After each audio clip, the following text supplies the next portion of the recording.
ሰላም አምላኽ ንዓኹም ይኹን ክቡራት ኣሕዋት ጸጋ ጎይታናን መድሓይን ኢየሱስ ክርስቶስ ንዓኻትኩም ይኹን ሎማዓንቲ ንመሃራ ትምህርቲ ብዛዕባ ሰንበት እያ ብዙሓት ክርስቲያናት ገሊኦም ነታ እሁድ ሳንደይ ሰንበት ኢሎም የኽብሩ ገሊኦም ከዓ ቀዳም የኽብሩ ማለት እዩ ሓፈሻዊ ኣብዚ ዓለም እዚ ክንሪኦ ከለና ሙስሊም ዓርቢ የኽብሩ ፕሮቴስታንት ካቶሊክ ኦርቶዶክስ ካልኦትን ከዓ ሳንደይ የኽብሩ ኣይሁድን ሸባዒት መዓልቲ ኣድቬንቲስን ከዓ ቀዳም የኽብሩ ሕጂ ተሓቂ ኣየናይ ካብዚ ሰለስቲኡ ተሓቂ ዝኾነ መጽሓፍ ቅዱሳዊ ዝኾነ መዓልቲ ሰንበት ኣየናይ ብፍላይ ኣብ ክርስቲያናት ማለት እዩ ብፍላይ ኣብ ክርስቲያናት ሳንደይ ዶ ወይስ እታ ቀዳም እትበሃል ሸባዒት መዓልቲ እሞ ብመሰረት መጽሓፍ ቅዱስ ናይ ክርስቲያናት ሰንበት ኣየነይቲ ምዃና ጥቕሲ ብጥቕሲ ጌርና ክንሪኢና እሞ ነዚ እውን ዝገልጸልናን ዘብርሃልናን ከምቲ ወትሩ እንልምኖ ያው መንፈስ ቅዱስ እዩ ጸሎት ጌርና ነቲ ቅዱስ ቃሉ ክንከፍቶ ኢና ጻድቕን ቅዱስን ዝኾንካ እግዚአብሔር ኣቦና ተመስገን ነመስግነካ ኣለና ስለዚ ግዜ እዚ ስለዚ ሰዓት እዚ ስለዚ ቃል እዚ ክትበና ስለዚ ተዳለኻ ጎይታ ነመስግነካ ኣለና ሕጂ ኸ ኣምላኸ ብዙሓት ሰባት ድንግር የብሎም እዩ ኣብ ናይ ሰንበት ዘይተረድኦም ብዙሓት ኣለዎሞ እግዚአብሔር ንኹላትና ምስትውዓልን ኣእምሮን ክትከፍተልና ብመንፈስ ቅዱስካ ክትገልጸልና ነቲ ቅዱስ ቃልካ ንልምነካ ብስም ወድኻ ኢየሱስ ክርስቶስ ኣሜን እሞ ክቡራት ኣሕዋት እታ ክርስቶስ ዝመስረታ ሓቀኛ ሰንበት ኣየነይቲ እያ ዝብል ሕቶ መጽሓፍ ቅዱስ ይምልሰልና እዩ ኣብ ካልእ ኣይንረኽቦ ኢና ዝመልሲ እዚ ብዘይካ መጽሓፍ ቅዱስ ዘይኮይኑ ኣየነይቲ እያ እታ ሓቀኛ ሰንበት ክርስቲያናት ከኽብርዋ ዝግባእ ናይ ክርስቲያናት ሰንበት ኣየነይቲ እያ ንዝብል ሕቶ ቀጥታ ናብ ዘፍጥረት ኢና ክንከይድ ማለት እዩ ኣብ ዘፍጥረት ኣብ መጀመርያ ንርኢ ከለና ኣብ ዘፍጥረት ምዕራፍ 2 ፍቕዲ 2 ከነንብብ ኢና ክሳብ 3 ዘሎ እንታይ ይብለና ማለት እዩ ኣምላኽ ከዓ ነቲ ዝገበሮ ግብሩ በታ ሰብዓይቲ መዓልቲ ፈጸሞ ብሰብዓይቲ መዓልቲ ድማ ካብቲ ዝገበሮ ኩሉ ግብሩ ዓረፈ ኣምላኽ ከዓ ካብቲ ዝፈጠሮ ዝገበሮ ኩሉ ግብሩ ስለ ዝዓረፈ ነታ ሰብዓይቲ መዓልቲ ባረኻን ቀደሳን ይብለና ማለት እዩ ነየነይቲ ነታ ሰብዓይቲ መዓልቲ ስለዚ ሸውዓተ መዓልታት ኣለዋና ካብዘን ሸውዓተ መዓልቲ እግዚአብሔር ፈልዩ ዝባረኻን ዝቀደሳን ኣየነይቲ እንተ ዳኢልና እታ መወዳእታ ሸብዓይቲ መዓልቲ ማለት እዩ እዛ ሸብዓይቲ መዓልቲ እዚኣ እንታይ ተባሂላ ተጸዊዓ ኣላ ኣብ መጽሓፍ ቅዱስ እዛ ሸብዓይቲ መዓልቲ ባረኻን ቀደሳን ንዝብል ሕቶ እንታይ ኢሉ ጸዊዕዋ ኣሎ ኣየነይቲ ኣኸ ኣየነይቲ ኢና ክንብላ ሸብዓይቲ መዓልቲ ኢልና ደሎ ምክንያቱ ኣብ ከምዚ ዓይነት ኣብ ድንግርግር ክነኣቱ ኣይደልየናን እግዚአብሔር ክሳብ ህፃናት ቆልዑት ከይተረፉ ኣንቢቦም ክርድእዎ ከም ዝኽእሉ ገይሪቲ መጽሓፍ ቅዱስ ቀሪብና እሞ እዛ ሸብዓይቲ መዓልቲ ኣየነይቲ እያ ንዝብል ሕቶ ናበይ ትመርሓና ኣላ እዚኣ ሕጂ ናብ ዘፀኣት 20 ክንከይድና ዘፀኣት 20 ፍቕዲ 10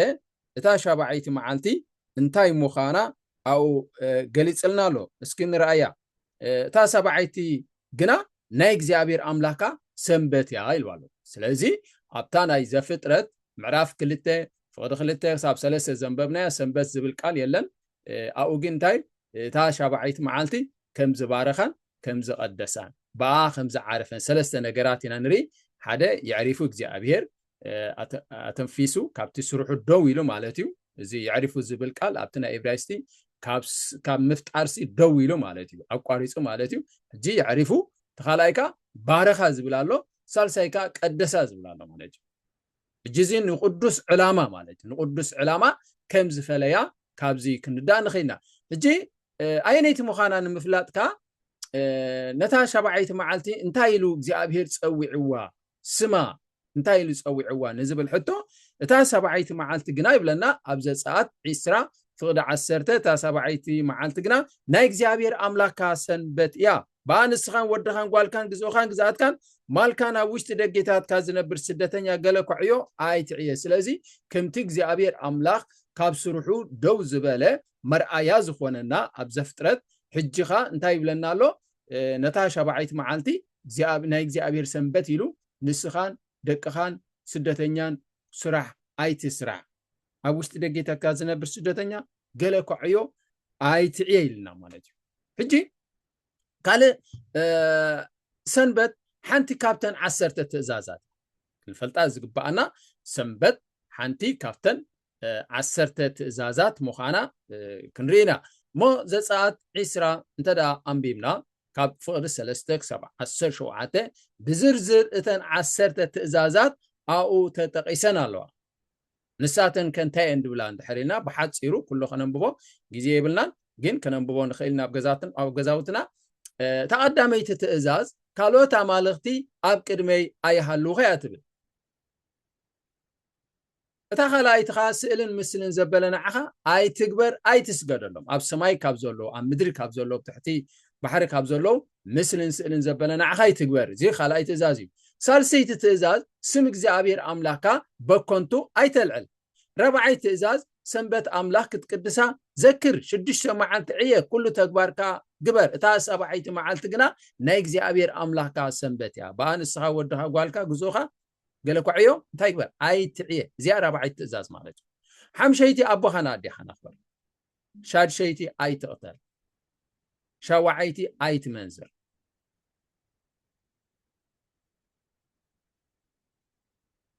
شامنيتي أي تسرع تاشعيتي أي تحسو عسريت خاص بيت بصايكا نبرت بصايكا أي تمنى زين عسرت مالتي حجي قبلي قاس كلت عسرت كير كلناها نبزلو تحق حالو حنت زبدل بخلو بدلنيا يلنا اذا عسرت تأزازات زياتن لكع كم سنسلت ننحد حدن دتتحازين تشعت حالها حنت خابزي انت افريسكا انتي بخلو بدلنيا يبلنا بيعقوب معرف كلته 10 ማለት ስለዚህ አካል ናይተን 10 ትእዛዛት መሆና ካብዚ ክንድዳ ነኸይና ሰንበት አምላክ ክትቅድሳ ዘክር ዝብል ሕጊኡ እዚ ሕጊዚ አካል ናይተን 10 ትእዛዛት ያን ሞ አብዘና ግን معرف 4 ከይና ክንሪ ኸለና እግዚአብሔር ነተን 10 ትእዛዛት ወይ 10 ቃላት ይብለን ማለት እዩ በአጻብዑ ከምድ ጽሐፈን በጻብዑ ከምድ ጽሐፈን አው ገሊጽልና አሎ ስለዚህ ካብዚ ሁሉ ጽሑፋት ኣብ መጽሐፍ ቅዱስ ዘሎ እግዚአብሔር ባዕሉ ድጽሐፈን እተን 10 ትእዛዛት ተዘይ ኮይነን ካልየለን ኣብ ከረንሲና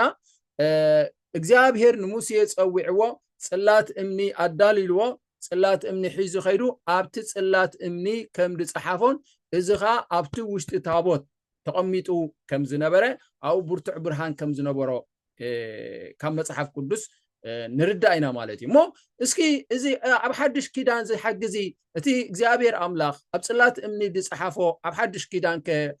تريف ديو نزبل حتو اي ترفن مخنياتو ابلي قاس 10 6 فقد 10 6 انتي يزولنا مالتي انببلكم 10 6 فقد 10 6 انتي يدبل مالتي حقن نبياتن فقد 10 6 كاب حقي حالت النقطة كاب تودقسي سماي مدرن كحلف يقلل كاب حقي حالت النقطة كاب تحلفسي سماي مدرن كحلف يقلل سلازي اب حدش كيدانوين اذن 10 تأزازات كم زلون اي تقتل اب كريستيانات حجي اي تقتل زبل حقي اب كل كريستيانات يسبخي اي تمنزر زبل كل اب كل كريستيانات زبال مالتي اي تحسو دبل كل سبيت بصايكا نبرت بصايكا يتمنى زبل ابخانا ادخنا خبر زبل اب كريستيانات اب منفساويان كلكليو اذا سنبت املاك تقدسا ذكر تاشابعيت معالتنا እግዚአብሔር አምላካ ሰንበት ትብልግና اب كريستيانات انتاي كوينا الله مالتي شلل تباهيلا الله كريستيانات تباهيلنا انتاي نخبر علينا ساندي نخبر علينا اهود نخبر علينا اذا اهود زيا اينيتي انت دايلنا قداميت معاد سماي مدر تفطرون ابز فترات معرف حد اندحر كينا እግዚአብሔር በተቀዳመይት معالتي سماي مدرن كم زفطره ابونا نب مالتي اتا እግዚአብሔር አምላክ ሰማይ ምድርን ዝፈጠረላ ማዓልቲ ንዓ ሰንበት ኢልና ከነኽብር ከለና ሞሃነታ ሻባዓይት ማዓልቲ እግዚአብሔር ዝባረኻን ዝቀደሳን ሸለል ኢልና ማዓልቲ ዕዳጋ ማዓልቲ ሸቀጥ ማዓልቲ ንግዲ ኣብ ካለ ካለ ከነውዕላ ከለና እግዚአብሔር ከነዕርፈላ ምስ አምላክ ክንራኸበላ ኢሉ ዝፈጠራ ንሕና ክርስቲያናት ተባሂልና ከምዚ ክንገብር ከለና እግዚአብሔር ከመይ ይቁጣዕ መሲልኩም ልክዕ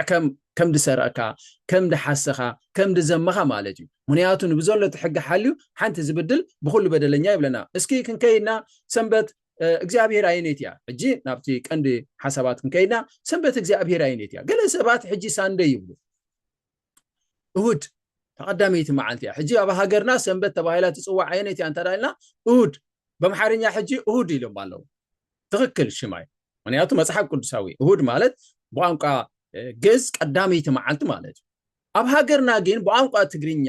እንታይ ተባሂላ ትጽዋዕ እታ ሳንደይ ወይ ከዓ እታ እሁድ ተባሂላ ሰንበት ተባሂላ ትጽዋዕ እዚኣ ዘይናታ ሽም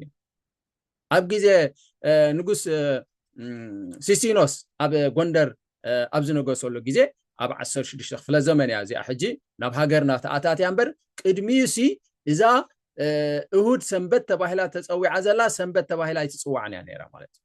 ቀዳም ግን ሰንበት ተባሂላ ትጽዋዕ ሕጂ ናብቲ መጽሓፍ ቅዱስ ንኺድ ብዝያዳ ንሱ ክገልጸልና ካብ ኣፈይ ድዛረብ ማለት እዩ ሕጂ ኣብ ማርቆስ 15:42 ከይና ኣየነይቲ ኣታ ሰንበት ትበሃል ተሓቀኛ ሰንበት ትበሃል ኣየነይቲ መጽሓፍ ቅዱስ ብዛዕባ እዚ እንታይ ይብለና ንዝብል ሕቶ ኣብ ማርቆስ 15 ፍቅዲ 42 ከም ብበልኩም ምስ መሰየ ይብለና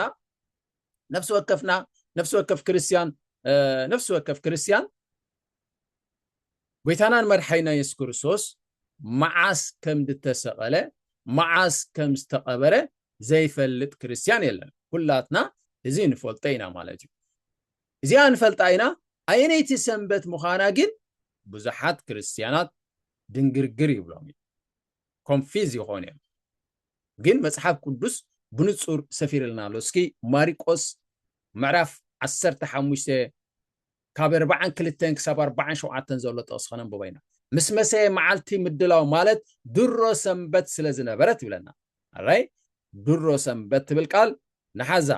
ዮሴፍ በዓል አርማትያስ ሕፉር መኻሪ ንመንግስቲ ኣምላኽ ወይ ጽበያ ዝነበረ መፀ ደፊሩ ናብ ጲላጦስ ኣትዩኻ ስጋ ኢየሱስ ለሞኖ ጲላጦስ ድማ ቀልጢፉ ማቱ ገረሞ ነቲ ሓለቓ ሚእቲ ፀዊዑ ድሮዶ መይቲ ኢሉ ሓተቶ ካብቲ ሓለቓ ሚእቲ ምስ ተረድአ ስጉ ንዮሴፍ ሃቦ ንሱ ድማ ኣውሪዱ በፍታ ዓዲጉ በቲ በፍታ ገነዞ ኣብ ከውሒ ኣብ እተወቕረ መቃብር አንበሮ ነቲ ኣፍ መቃብርካ ብእምኒ ዓፀወ ይብለና መዓስ ድሮ ሰንበት ጎይታናን መድሓይና ኢየሱስ ክርስቶስ ዝሞተሉ ድሮ ሰንበት ታይ ማለት እዩ ዋዜማ ናይ ሰንበት ስለዚ ኣቀዲማ ዘላ መዓልቲ ማለት እዩ ጅታ ዓርቢ በአይሁድ እንታይ ተባሂላ ትጽዋዕ ነራ መዓልቲ ምድላው ሽዑም ዝዳለው ምክንያቱ ንጽባሒቱ ትሕጊ እንታይ ይድብል ኣይትስራሕ ይዝብል ኣይትስራሕ ገለ ኳዕዮ ኣይትዕዮ ወላ ብዕራይካ ከማን ክሓርስ ኣይፍቀድኒ ማለት እዩ ኣድግኻ ክፅዓን ኣይፍቀድኒ ሰራሕተኛ ምሳኻ እንተዳሃልዮም ጓኖት ኣብ ገዛኻ ዝነብሩ እንተዳሃልዮም ብመዓልቲ ሰንበት በታ ቀዳም ከተዕርፈለካ ስለዚ ዓርቢ ድሮ ሰንበት እንድሕር ኢልዋ እታ ጎይታናን መድሓይና ኢየሱስ ክርስቶስ ዝሞተላ ዝተሰቀለላ መዓልቲ ድሮ ሰንበት ተዳኢልዋ ኣየነይቲ ሰንበት ትኸውን ኣላ ንዝብል ሕቶ ባዕሉ መሊስልና ኣሎ ቀዳም ማለት ቀዳም መጽሓፍ ቅዱስ ንቀዳም ይሰንበት ዝብላ ኣብ ካላንደር እንድሕር ኢና ሳንደይ ማንደይ ቱስደይ ወንስደይ ሰርስደይ ፍራይደይ ሳቱርደይ ይብለና ስለዚ ተቀዳም ሻባዒት መዓልቲ ምዃና እዩ ዝገልጸልና ሕጂ ጎይታና ኢየሱስ ክርስቶስ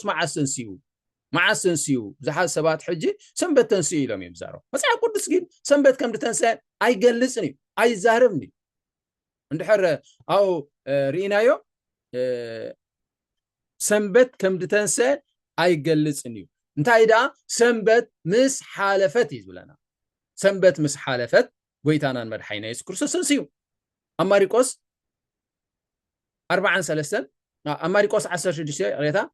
ማርቆስ 16 ፍቅዲ 1 ሰንበት ምስ ሓለፈት ማርያም በዓልቲ መግደላን ማርያም ኣደ ያዕቆብን ሶሎሜን ከይደን ክለኽዮ ቅዲት ዓደጋ ብቀዳመይቲ መዓልቲ ሰሙን ንጎሆ ፀሓይ ክትበርቕ ከለኻ ናብ መቃብር መፃ ንሓድሕደንካ እቲ እምንስ ካብቲ ኣፍ መቃብር መን ክግልብጠልና እዩ ተባሃላ እቲ እምኒ ኣዝዩ ገዚፍ ነበረ እሞ ንላዕሊ ገፀን እንተጠመታ ተገልቢጡ ረኣያ ናብ መቃብር ኣቴን ጻዕዳ ክዳን እተኸደነ በጽሒ ኣብ የማን ተቐሚጡ ረኣያ ሰንበዳ ንሱ ድማ ኣይ ሰንበዳ ንስኻትክን ነቲ ተሰቕለ ኢየሱስ ናዝራዊ ትደልያ ኣለኽን ተንሲው ኣብዚ ኣሎ እንታብኣ ዘንበርክኖ ቦታ እናሃ ኪዳ ዳን ደቀ መዛሙርትን ጴጥሮስን ናብ ገሊላ ክቅድመኩም እዩ ከምታ ዝበለኩምካ ኣብኡ ክትርእይዎ ኢኹም ኢልክን ንገርኦም ይብለና ማለት እዩ ስለዚ መዓስ ከም ድተንሰይ ኣብዚ ድገልጸልና ብፍቅዲ ትሽዓተ ብፍላይ ከነንብባ ኢና ፍቅዲ ትሽዓተን ፍቅዲ ሓደን ብጣዕሚ ኣገዳሲት እያ እጂ ፍቅዲ ትሽዓተ በታ ቀዳመይቲ መዓልቲ ሶምን ንግሆ ምስተንሰ ነታ ሸውዓተ ኣጋንቲ ዘውፃላ ማርያም ብመዓልቲ መግደላ ቅድም በዓልቲ መግደላ ቅድም ተራእያ ስለዚ በታ ቀዳመይቲ መዓልቲ ሶሙን ኢየሱስ ክርስቶስ ተንሲላ ስለዚ እዚ ነፍስ ወከፍ ክርስቲያን ይፈልጥ እዩ ገለገለ ክርስቲያናት ክትሓቶም ከላ ስለምንታይ ኢኹም እሁድ ተኽብሩ ስለምንታይ ኢኹም ሳንደይ ተኽብሩ ኢልካ ክትሓቶም ከላኻ ጎይታናን መድሓኒና ኢየሱስ ክርስቶስ ስለዝተንሳላ ስለዚ ንጹር እዩ ጎይታና ኢየሱስ ክርስቶስ በታ ቀዳመይቲ መዓልቲ ተንስዩ ሰንበት ምስ ሓለፈ ይብለና ማርያምን በዓልቲ መግደላ ማርያምን ኮይነን ናብ መቃብር ዝኸድኦ መዓልቲ ሰንበት ምስ ሓለፈ ምክንያቱ ከምቲ ሕጊ ብመዓልቲ ሰንበት ዓሪፈን ወዓላ ስለዝብለና ማለት እዩ ነፍስ ወከፍ ክርስቲያን እዚ ክፈልጥ ኣለዎ ሰንበት ኣየነይቲ ምዃና ክፍለጥ ኣሎ ቀዳም መዓልቲ ሰንበት እያ ማለት እዩ እሞ بمعالت سنبت انتاي كنقبر علينا بمعالت قدام انتاي كنقبر علينا حجي اب هاجرنا خنري خلنا مبزحته كتماتات عداغاتاتو معاسي انت دايلنا قدا ييغا ايغينز نهميا بمعالت قدام عداغا خغبرو حاسيبهم نيروم اب نهميا 13 انت دا انبيبكم نهميا دوا بيلو نتي معاصو نايتي جنبي نايتي مخكبابيا تايغيرو عاصيو مالتي عربي مس عاصون صبحيت مولو معالتي مبل سالسيت معالتي كفيتو او ينغرم نمنتاي نتي غور قطعه تنددو لكم معالت سنبت منفراسكم سي كفو تغبروا لكم يلو سلازي معالت سنبت مفراس كفو تغباري معالت عداغا يكون قدام عداغا خدغبر حدا كريستيان زي فقدي منياتو بعلنميا كلاتهم معالت سنبت يخبروا كم زنبروا كم مصحف قدس سلا ننبب مالتي موزيا سنبت ازيا نايمن سنبت يانتا داينا ناي كريستيانات سنبت مالتي ناي كريستيانات سنبت لنا نسبوع اما حجي بمعال سنبت انتاي كنقبر ايو دئززنا نعين عخاتكم دئززنا انتاي كنقبري دئززنا انت داينا نابي كنكينا ناب زلاويان كينا مالتي زلاويان عسران سلستن أبزلاوين عسران سلستن فقد سلسته كننببينا شدش معالتي عيه يتعيه الراي تاسب عيتي معالتي جنا نقدس أخيبا زوس وعلا سنبت عرفتي عيلوا من يحجيكم اللي زارب له زابيري بعده تدفت أرنا أنا عرام عليك تين قدامني وان سنبت الذهابهم نسيكم دول له قالك عيه عيت عيه لا نسا أب كل تنبروه سنبت إجزابير إياه سنبت እግዚአብሔር ናይ ሰባ ሰው ሰራሽ አይኮነትን ሰው ሰራሽ ባዕሉ ዘቋቆማ ሰንበት ተባሂላ ኣብዛ ዓለም ዝትخبر ዘላ እንታይ እንተላልና ሳንደይ ካበይ ዝመጸት ያ ሳንደይ ከም ሰንበት ጌርካ መዓልተ አምልኾም ምግባር ሎ መዓልተ ሰንበት እንዴ ክትብል በመዓልተ ሰንደይ ካበይ ዝመጸት ያ እንተዳይልና ካብ ባቢሎናውያን መጸት መጀመሪያ ባቢሎናውያን يخبروا ነይሮም ካብ ባቢሎናውያን ካብ ካቶሊካ مستناي ريفورميشن مفنچالكا نا بروتستانت تسغاغيرا نا بأرثوذكس تسغاغيرا حساب حجي هلا بمعالت ساندي بيت كريستيانات يخفت املخو يغبر سنبتي تباهيل بقى منيچبه عصو دكانكم يبلخا حجي كابي زمصي انتدايلكم ازي مجمريا تاريخ كم زغلصلنا اب 320 حدن قسطنطينوس اب مبرا غزات ابزنبرلو غزي انتايلو اوجي مالتي نربح بوليتيكا يسون هايمانوت يلي يكونه نتوم احزابن ارماوينن نتوم كريستياناتن بحاده غيرو ماتان كم حدرو يلي اجي اسو نزا اهود كم سنبت كتكبر الله يلو دازازه بعلامه مالتي اجي تاي غيرو اسو اوجو انتايلو اوجي مالتي ساندي منياتو نتوم ارماوين نبعلو كريستياني نيرو نتوم أرماويان عب تحتي جزءاتو نخأتوهم كبل انتاي غير مالتي بمعالتي أهود بمعالتي ساندي كبرتي معالتي إيازيا إيلو نعا نخد كبر تغيرو مالتي دحري استوسنا عمتاتك أب 364 كا أب وعلى نايلودوك ياخا እንደገና እንታይ ተአውጅ ማለትዩ ቀዳም ከም ስራሕ ረአይዋ እዛ ቀዳመይቲ መዓልቲ ዛ ሳንደይ ግና አኽብሩዋ ኣብ ነፍስ ወከፍ ከተማታት ዘሎ ቤት ጽሕፈታት ዘሎ ክዕጸለዎ ነፍስ ወከፍ ክርስቲያንካ ነቲያ ገዲፉ ነዛ እሁድ ወይካ ሳንደይ ከኽብራ ኣለዎ ዝብል አዋጅካ ተአውጁ ገሊዮም ካብቲ ናይ እቶም አሕዛብ ክርስቲያናት ምስኮኑ ምስ አይሁድ ማታን ክፍለይ ኢሎምካ ሳንደይ ዘኽብሩኻ ነይሮም ምኽንያታውቲ ህቡ ነይሮም ኣብቲ ግዜቲ ሕጂውን ከምኡ ምኽንያታውቲ ጎይታና ኢየሱስ ክርስቶስ ተንሳኣላ መዓልቲ እንዳተባሃለ ክትክበር ገለ ክርስቲያናት ተፈናጭሎም ነይሮም ማለት እዩ ግን እቶም ሓቀኛ ክርስቲያናት እቶም ናይ ብሓቂ እሙናት ናይ እግዚአብሔር ሰባት ግን እንታይ ይሕሉ ከም ዝነበሩ ታሪክ ዝገልጸልና እታ ቀዳም ሰንበት ክርስቶስ ዝሃቦም ሰንበት ማለት እዩ እጂ ጎይታና ኢየሱስ ክርስቶስ ካብ አፉ ዘውፃ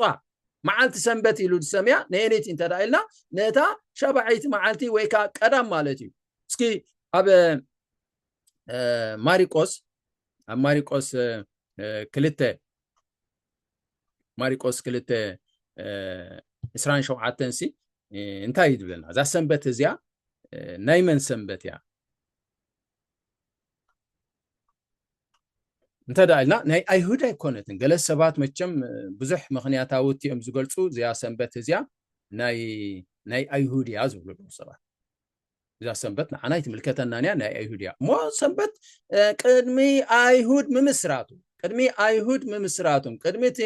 اسرائيل نيشن تبحال هاجر ممسراتا نمني سنبت يبوم تدايلنا ن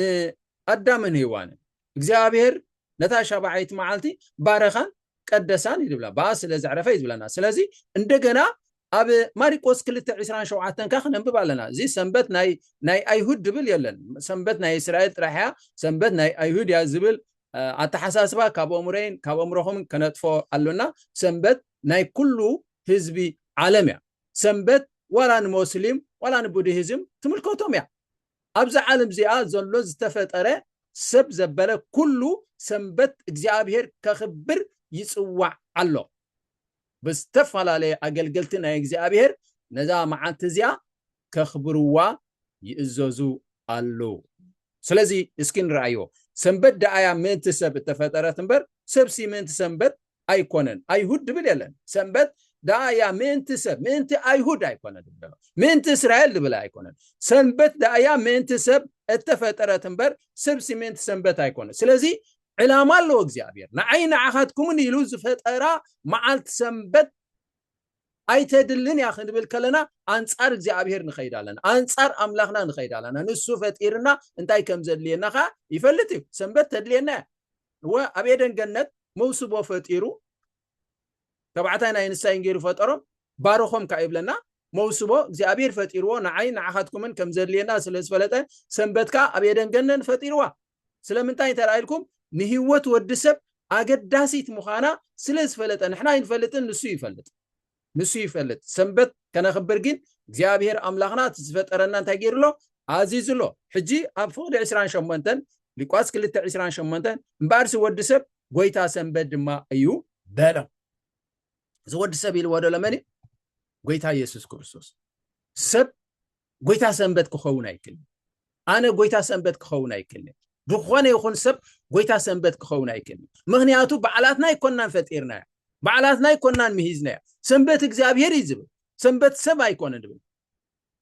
አንቶ ይዘላውያን 23 እንብብነና እዚያ ሰንበት እግዚአብሔር እያ ድብል ቃል አለ ማለት እንደገና አብ ዘጻት 10 ታሻባይት መዓልት ግና ናይ እግዚአብሔር አምላካ ሰንበት እያ ናትና ይኮነትን ናይ እግዚአብሔር አምላክ ባዕሉ መስሪትዋ ባዕሉ ፈጢርዋ ባዕሉ ባሪኽዋ ባዕሉ ቀድስዋ ከማን አብታ መዓልትቲ አንታይ ገይሩ መጀመሪያ እግዚአብሔር ሰንበት ዘኽበረ በኤደን ገነት ንሱ ባዕሉ እግዚአብሔር ሰንበት አኽቢሩ መጀመሪያ ብድሕሪዮም አዳምን ሔዋንን ሰንበት ከኽብሩ ጀሚሮም ማለት ስለዚህ እምባርስ ወድሰብ ጎይታ ሰንበት ያትብለላ ገለ ሰባት ካነዚያ ወድሰብ ትብለላ ንሕና ጎይታ ሰንበት ከመይ ገርካ ጎይታ ሰንበት ትከውን ትኸል ደይ ፈጠርናዮ ጎይታ ክንከውን ኣይንኽእልን ኢየሱስ ክርስቶስ ባዕሉ ኣብ ኤደን ገነት ስለ ዝፈጠራ ንሱ እዩ ጥራሕ ጎይታ ሰንበት ክኸውን ዝኽእል ካልእ ሰንበት ንዝሕልው ዝተወሃበ ተስፋ ሰንበት መቸም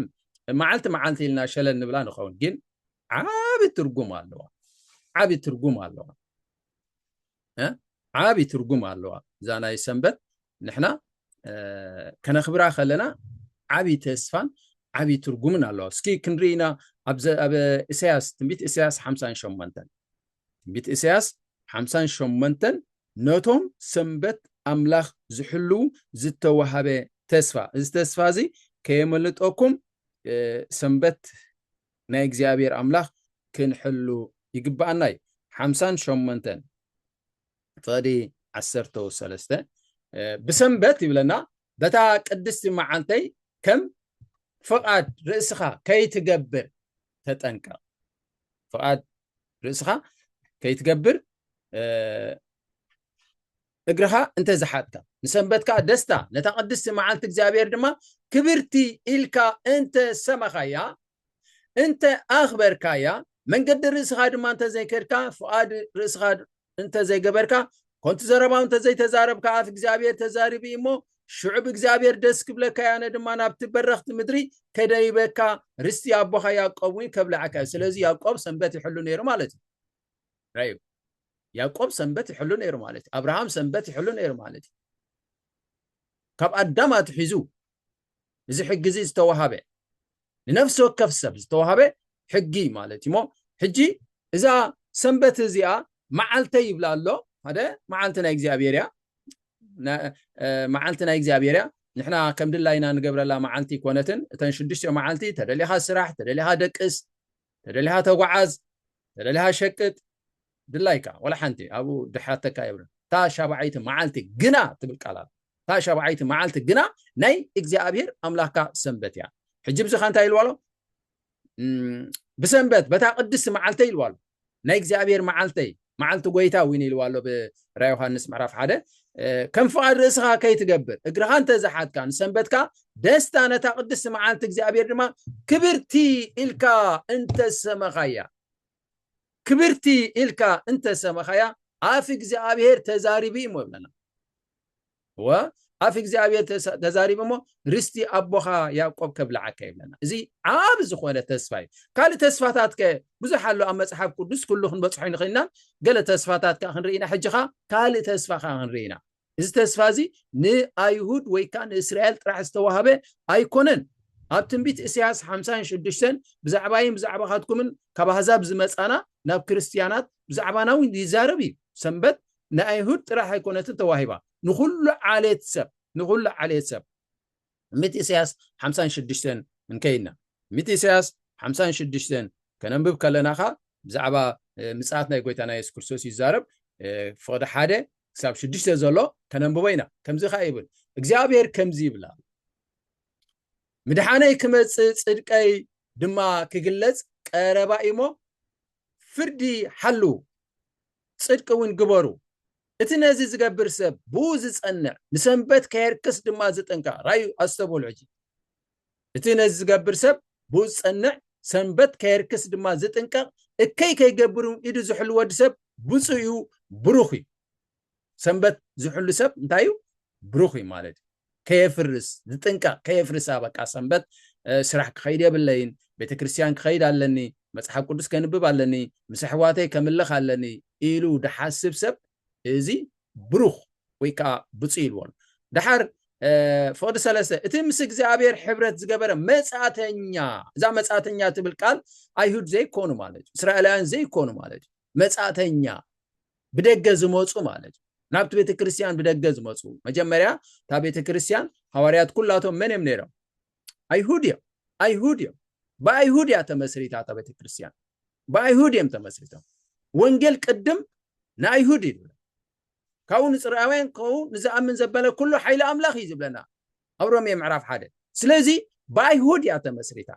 مو إذا سنبت زيا ن أيهود راح زي كونسي فقد سلسة يزبلنا 56 ميتسياس فقد سلسة اتي مسك زي أبير حبرة زقبرة مساتنيا أحزاب بحق እግዚአብሔር ካብ ህዝቡ ክፈልየኒ ኣይበል ቶም ህዝብ ኣምላኽ ዝበሃሉ ካብ ህዝቡ ክፈልየኒ ኣይበል ትመጻተኛ ድሓር እቲ ስሉብ ድማ ንሆን ቁጾም ኣይበል ድሓር ይገልጽ ስለዚህ እግዚአብሔር ከምዚ ይብላሉ ነቶም ሰናብተይ ዝሕሉ ንዓይ ዝሐጉሱ ዝሓሪው ክዳነይ ድማ ዘጽንዑ ስሉባት ንዓቶም ኣብ ቤተይ ኣብ ውሽጢ ደንበይ ስፍራ ካብ ወዳትና ዋልድ ዝበልጽ ስም ክቦም እየ ነቶም ምንቲ ከገልግልዎ ንስም እግዚአብሔር ከፍቅሩ ባሮቱ ክኾኑ ኢሎም ምስ እግዚአብሔር ዝሓበሩ መጻተኛት ኢልዋ خلای ጊዜ ካደጊምዋ ሰንበት ከየፍርሱ ዝጥንቀቁ ኣይኖት እቶም መጻተኛ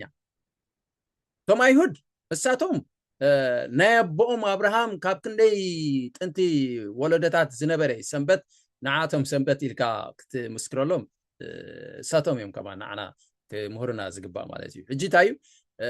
እቶም መጻተኛሲ ባሮት ክኾኑ ኢሎም ምስ እግዚአብሔር ዝሓበሩ መጻተኛታት ኢልዎ ማለት ሰንበት ከየፍርሱ ዝጥንቀቁ ኪዳነይ ዘጽንዑ ኩሎም ቤተይ ስንኩሎም ህዝብታት ቤት ጸሎት ክስመ እዩ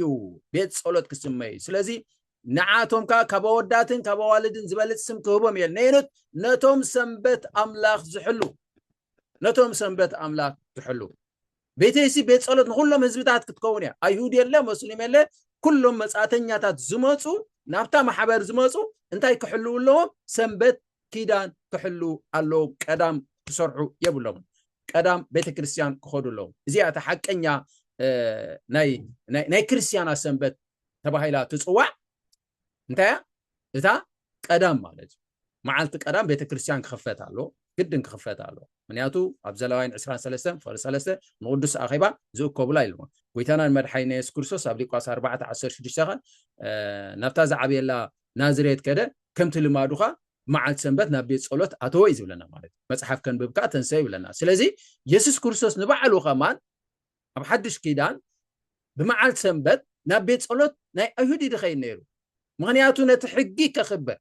ኢየሱስ ክርስቶስ መርአያ ስለ ዝኾነ በቲ ሕጊ ጽሑፍ መሰረት እዩ ዝኸይ ነይሩ ምክንያቱ ኣብ ዘሌዋውያን 23 ፍቅሪ 3 እዩ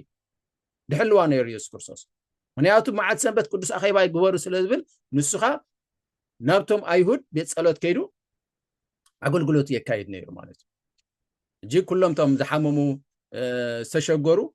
ይፈልጥዎ መዓልቲ ሰንበት ኣብ ቤት ጸሎት ከም ዝርከብ ስለ ዝፈልጥዎ ቀጥታ ናብቲ ቤት ጸሎት ኸድሞ ኣው ይረኽብዎ ነይሮም ኢየሱስ ክርስቶስ ማለት ካልእኸ ሰንበት ምልክት ቅድስናና እያ ሰንበት ምልክት ቅድስናና እያ ሰንበት ኣይተድልን እያ እንድሕሪልና ንእግዚአብሔር ሪጀክት ገይርና ኣለና ነቲ ሓሳብ ናይ እግዚአብሔር ተቃዊምና ኣለና ሕጊ ኣፍሪስና ኣለና ምክንያቱ እቲ ሕጊ ካብ ሕጊ ነቕጣ ካብ ተሓልፍ ሰማይ ምድርን ክሓልፍ ይቐልል ኢልዎ ደሎ ኣብ ሉቃስ 16 ፍቅሪ 16 ንቃወሞ ኣለና ማለት ሰማይ ምድርን ክሓልፍ ይቐልል እንዳበለሲ እዚ ኩሉ ህዋ ንሪኦ እዚ ኩሉ